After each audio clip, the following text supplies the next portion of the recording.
Hey guys, welcome back to our YouTube channel WebToTech, and in today's video I'm gonna guide you through how to buy products on Amazon Shopping. So first of all, launch Amazon Shopping application on your mobile devices. Make sure that you are logged on to your account. Now you could simply go ahead and tap on search bar and search for the items you wish to purchase, or you can simply tap on the hamburger icon at the bottom right corner and choose the categories according to your preferences.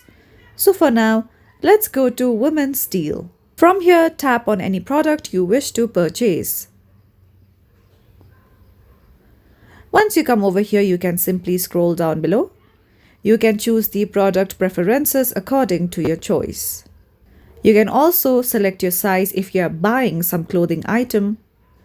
You can also choose the quantity as well. Then you could simply tap on the option of buy now.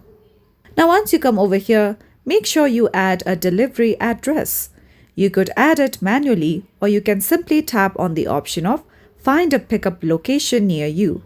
So let's tap on this option. From here, you'll see various locations near you according to your country and state. I'm going to choose on this option that says pickup here. Select a payment method and then tap on continue to make a purchase. So that's all for today's video, and at last, don't forget to subscribe to our YouTube channel.